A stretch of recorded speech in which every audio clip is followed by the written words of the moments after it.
Welcome everyone. And for those of you just tuning in, my name is Daniel Coleman. I'm the founder and CEO of Future Travel Experience, and it's my pleasure to host the first part of our Biometrics Summit here at FTE APEX Virtual Expo 2021. We decided to go all in on biometrics again this year because we have believed for a long time that biometrics technology would be at the heart of the end-to-end travel experience of the future. The pandemic is increasing the speed at which this will happen, and we want to help the industry get there as fast as possible. This session will run in two segments. First, we will have a unique case study on how United Airlines has become the first airline in the US to trial a low-touch, biometric-enabled airport experience from check-in to boarding for domestic travelers on select flights out of San Francisco International Airport. Following that, there will be a panel discussion led by Isabel Muller, the Chief Executive at the Biometrics Institute, debating with key executives from KLM, Mastercard, and Houston Airport System on how we can overcome the challenges to the mass adoption of biometrics. It really is a great mix of content approaches, and all the speakers have a deep understanding and experiences in this area, which I'm sure will provide invaluable insights and learnings to you all out there, many of whom I'm sure are planning your own biometric rollouts. So let's dive into the opening case study, which I'm pleased to say will be shared by Betsy Landoll, who works in innovation and experience design at United Airlines, and Sherry Stein, the head of technology strategy for the Americas at SITA. It's a pleasure to see you both, ladies, and thanks for sharing this story with us. How are you both today? Yeah, great. Thanks, Daniel. Good to be here. Yeah, thank you for having us. Really excited. I missed the background memo, so sorry about that.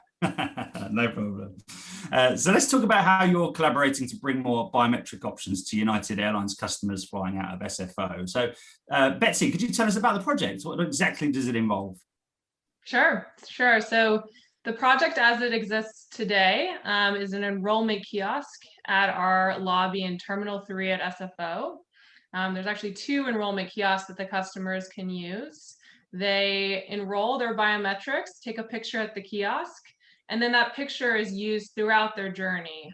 So when they go to bag drop, there's a face pod, a SITA face pod there, taking a photo of them, and then they can drop their bag. We do have the redundant check for TSA compliance, but we're working on, collaborating with TSA to make it a kind of one and done check.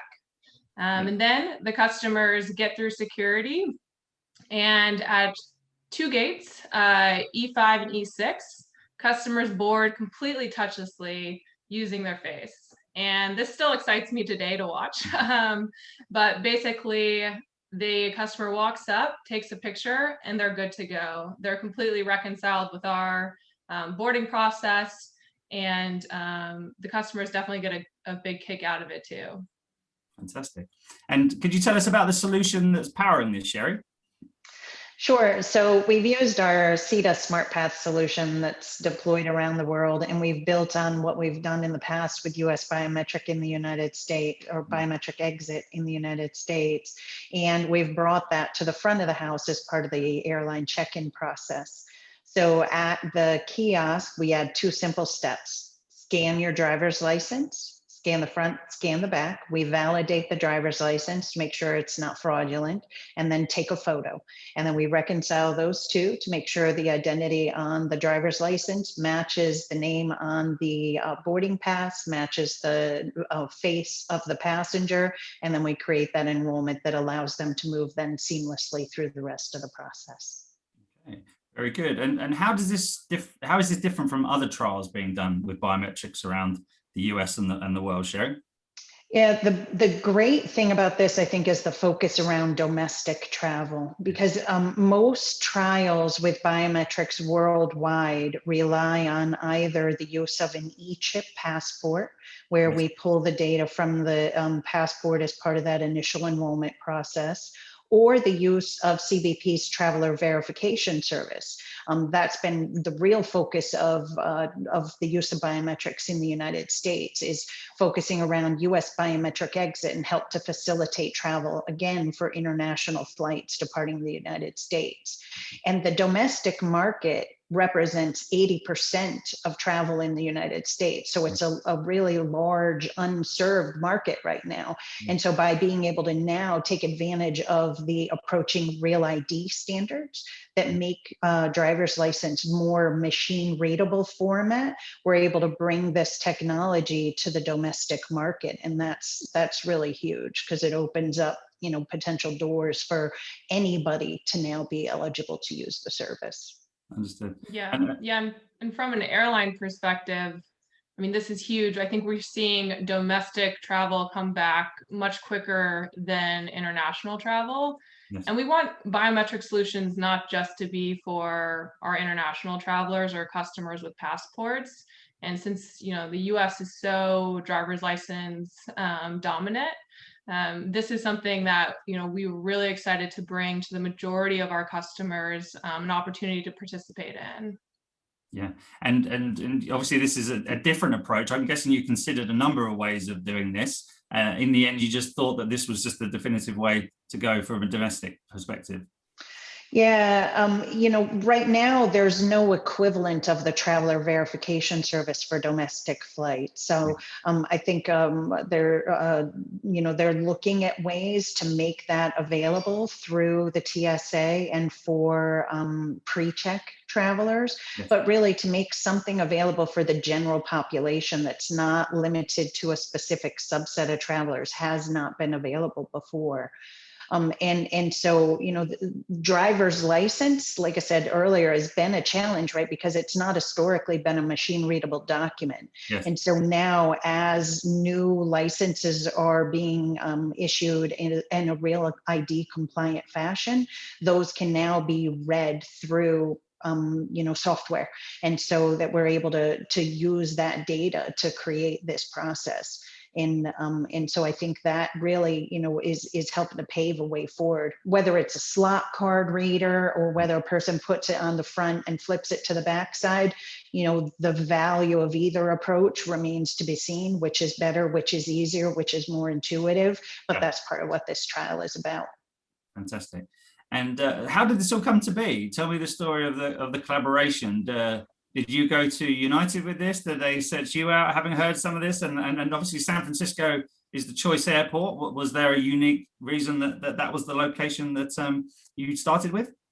Yeah, it's a little bit of both. I can't remember who asked who to dance first, but we've been working with United for quite a while on biometric exit and other projects. We did an initial trial in Miami using passports and trialing the concept for domestic flights for people that had their passports with them, which turned out to actually be a good contained market because there were a number of people coming in from Latin America or South America that had their passports with them. But of course, it's not quite the same when, you know, you're trying to board or get passengers for a domestic flight, right? They really, you know, in order to get mass adoption, you really need driver's license. San Francisco has been a great collaboration partner as well. They've invested heavily in US biometric exit. And so, you know, the idea is how do we look to scale that capability to create that full end-to-end biometric process that scales throughout the airport? Yeah. And Betsy, do you remember who asked who to dance? I was going to let Sherry take that one because I do not. But I know everyone said yes, and that's kind of the important thing, right? But yeah, no, we were thrilled to work with SITA and SFO Airport. It's been a beautiful collaboration where you kind of need that trifecta to bring this to life, and you need that support.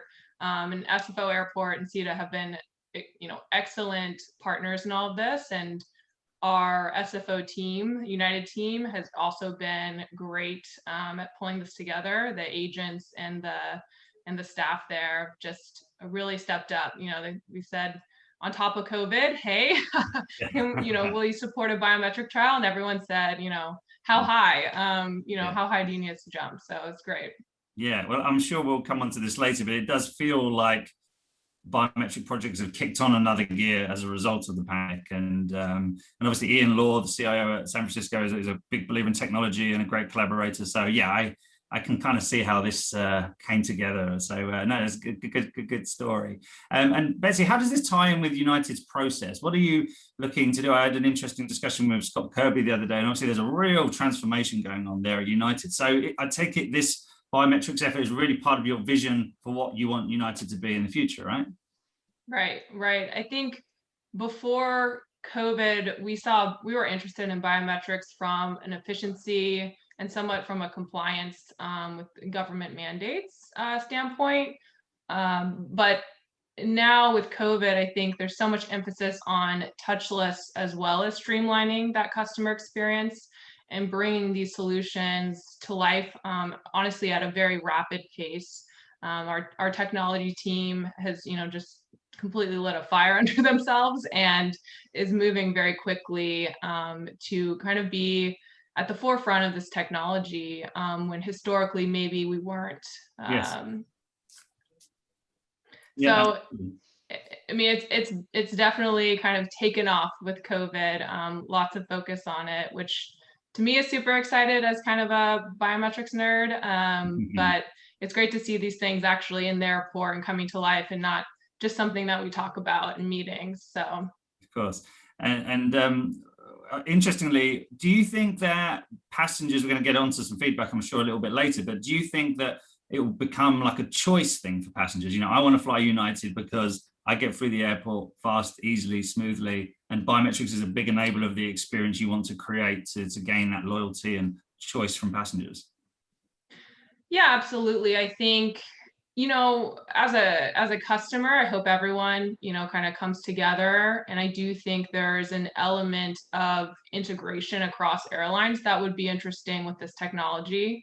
You don't want your face for United and different carriers to be stored separately. Yeah. And so I do think there is a bigger play of kind of everyone coming together.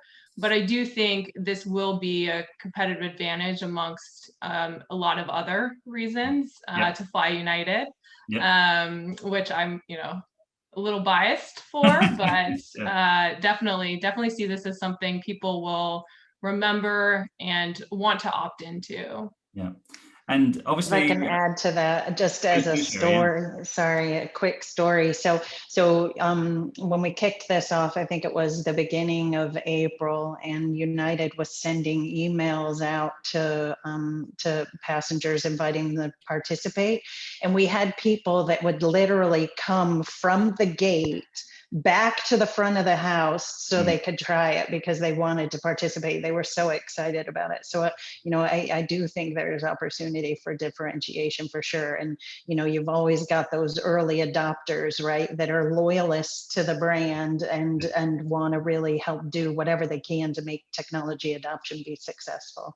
Yeah. And this is a time for transformation, but at the same time, it's not a good time to have to invest. Am I right in thinking this is using existing airport infrastructure, adapting into existing airport infrastructure? That's right. Yeah, we ran, basically, we're operating in United's dedicated terminal, and we just worked with San Francisco, who ran a network connection across to support the integration of the SITA SmartPath kiosks. We set those up with the United check-in app. It's integrated with the United boarding process. The piece that's not integrated right now is bag drop, but again, it's a face pod that takes a photo, verifies that the documents have been checked, the person's identity has been verified.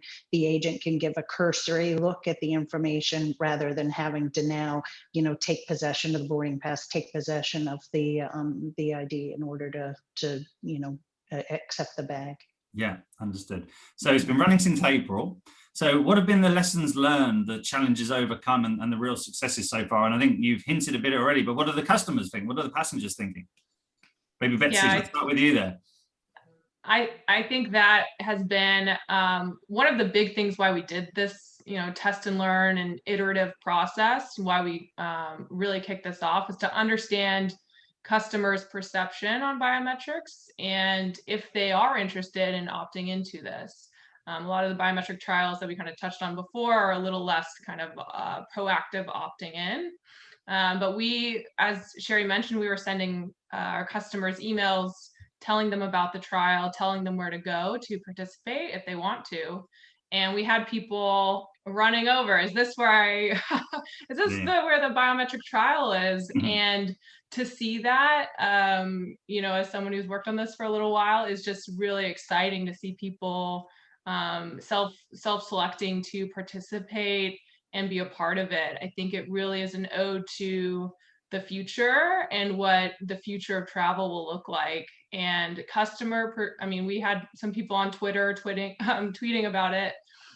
Just very excited about the opportunity, how efficient it was, how streamlined their airport experience was. Fantastic. So customers love it, which is good. What have been the big lessons learned from your perspective, Betsy?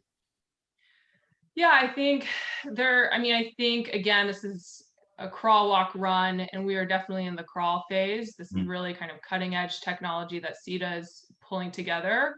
So I think from technology perspective, there's a lot of learnings. From a process flow, I do think there is an advantage to setting up an enrollment at home. Yes. In addition to the airport. And so I'd say that was something we were definitely kind of watching out for. And I do think that's going to be a good lesson moving forward. Very interesting. Sherry, from your perspective, would you add to that? Yeah, I agree with everything Betsy said. I think the other thing that we learned is, with the size of operation, right now we have boarding at 2 gates. So, sometimes it's kind of the needle in the haystack to find the traveler that's on the flight, that's operating from the gate where biometrics are offered, and being able to steer them, to enrollment kiosks. So it makes it, a little bit difficult, but obviously that's part of the limitation of a trial, right? When you do it on a small scale, that's something that's overcome when you go to an enterprise-wide type installation, because every system is outfitted and every gate is available for use. Absolutely. And sort of following on from that, in terms of the challenges, obviously you've done something that hasn't been done before. Things tend to come up that you're like, oh, we didn't kind of expect that one to happen. What were the things that sort of surprised that you then had to work out a way to get over with this one? Maybe Betsy, do you want to start with that? Yeah, I think the biggest thing was understanding how, I think one of the biggest things maybe we weren't as prepared for was bringing, I don't know if I'm going to answer this well. Cut into Sherry.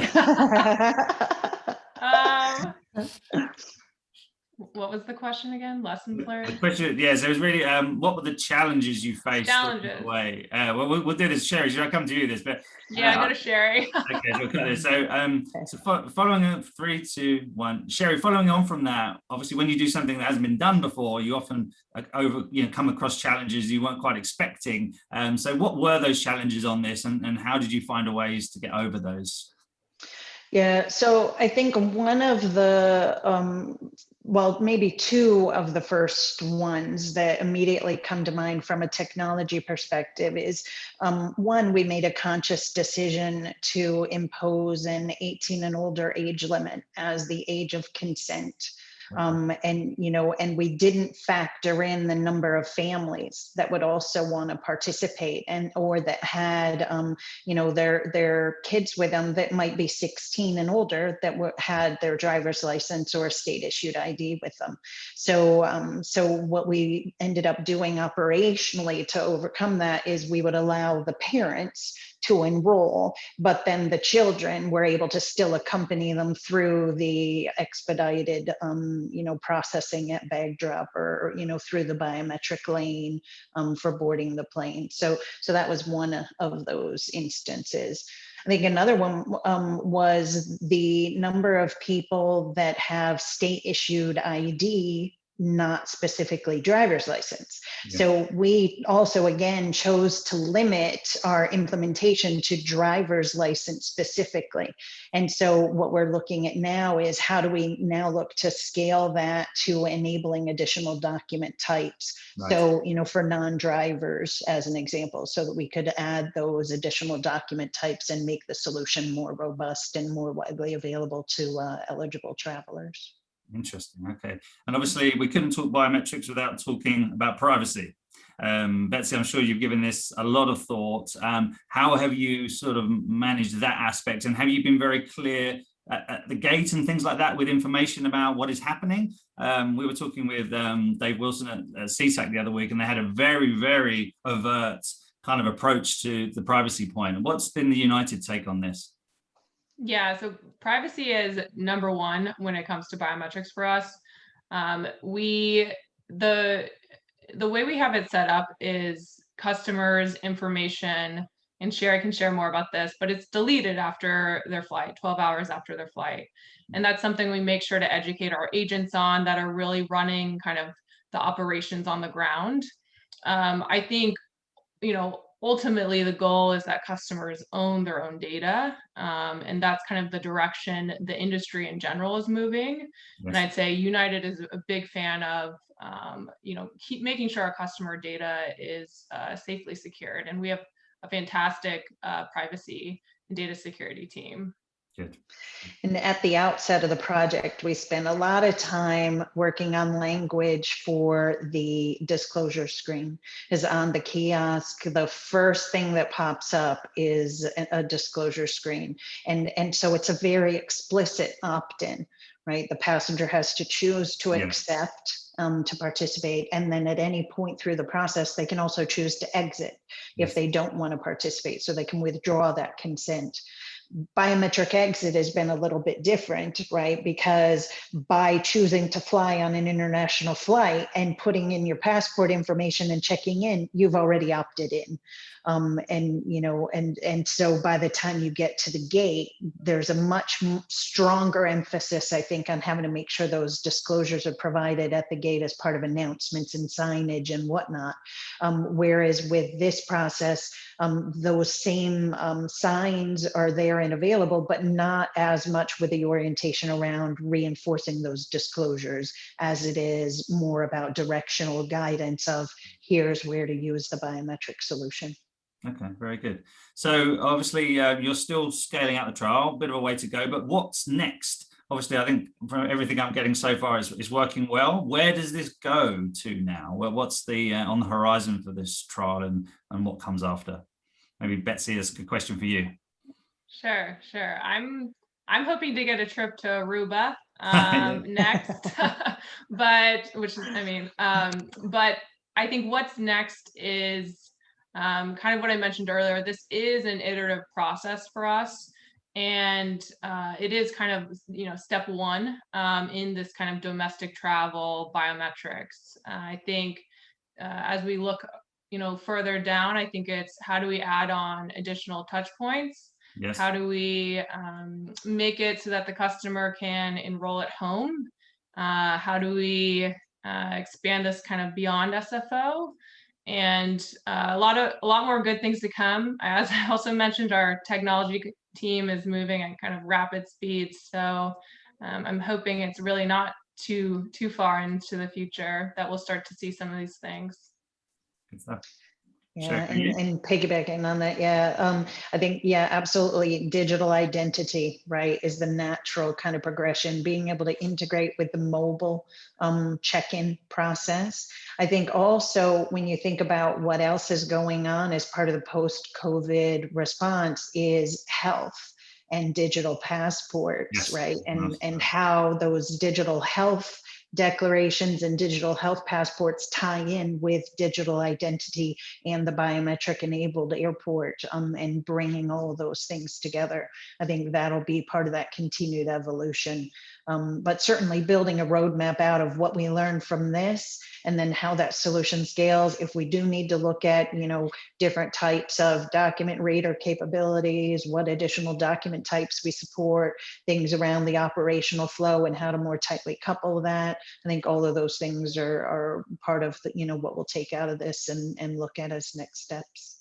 And obviously you talked about checking in at home. I'm sure bag drop is on the horizon for this too. I'm talking to TSA about security engagement, integration, duty-free shopping and things like that, I'm guessing.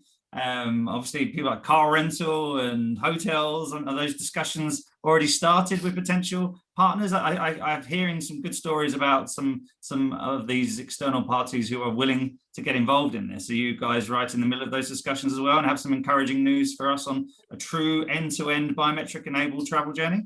Yeah, absolutely. I mean, in other parts of the world, we have already integrated with duty free, and maybe not concessioners as much, but certainly with in-airport facilities, and that end-to-end, including biometric enabled self bag drop, without necessarily having the agent attended, like what's required here in the US. So that's absolutely all part of the story. We are still working with the TSA. We do hope to be able to get the checkpoint included. It's just a matter of baby steps, like we say, right? So they're amenable to the idea, though, I take it. I would say so. Mm-hmm. And Betsy, are you thinking about those sort of outside the airport applications as well, in terms of arriving at your destination and car rental perhaps, and hotel partners being part of this? Yeah, absolutely. With certain hotel partnerships, it really should be a complete end-to-end journey and not just curb to gate. I think you got to look at the entire travel ecosystem. That's definitely on our radar as well. And are there some challenges with those aspects, perhaps different to the airport ones, that you're having to try and find a way through? Yeah, I'd say at this point it's a little bit more hypothetical. So, but I would foresee issues.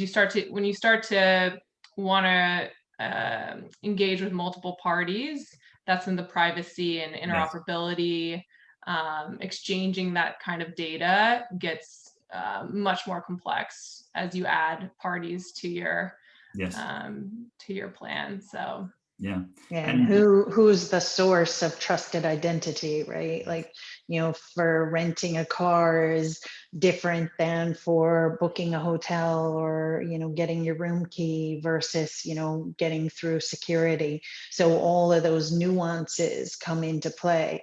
But certainly, as we start to look at what's coming next, with like kind of the federal ID schemes, right? There's mobile driver's license coming soon. There's a digital passport standard or digital travel credential coming soon, and I think all of those will help foster that, because there'll be a government issued identity that you can store in your wallet that can then be used across all of those different domains, and will certainly make that a much easier problem to solve.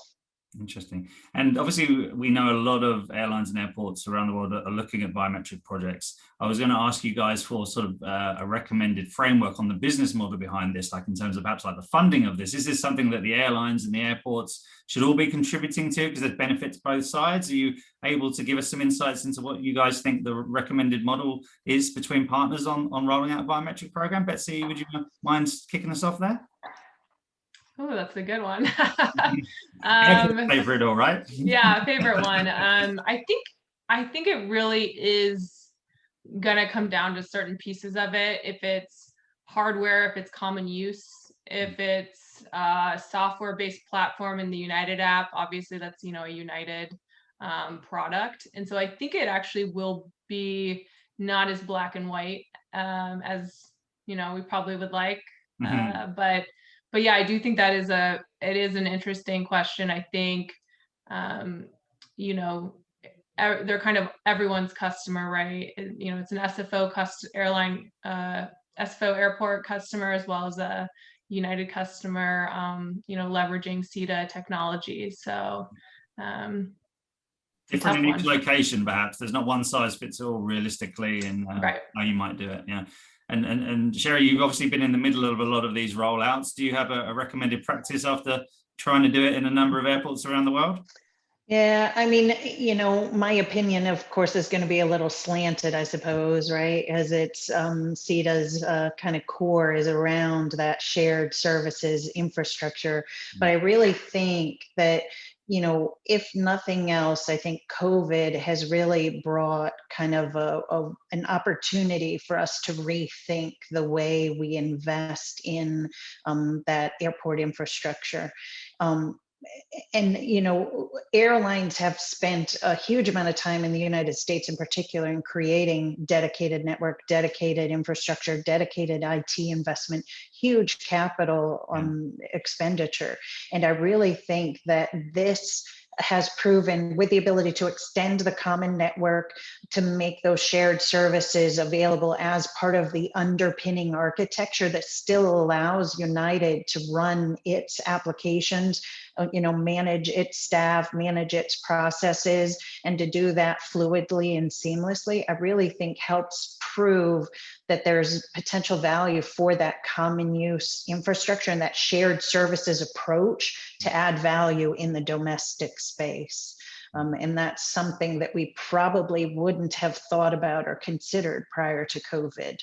And I think, as we start to explore that, maybe that gives us some other avenues to help, alleviate some of that capital investment that each of the airlines have had to make. Fantastic. Well, look, thank you, ladies. That was really interesting. I think it does a wonderful job of showing just what the true potential for biometrics is in travel, and sets the scene perfectly for the panel discussion that now follows on overcoming the challenges to mass adoption of biometrics. So I'll now pass over to my colleague, Marta Dimitrova, the editor of Future Travel Experience, who will now get that segment underway. Thank you.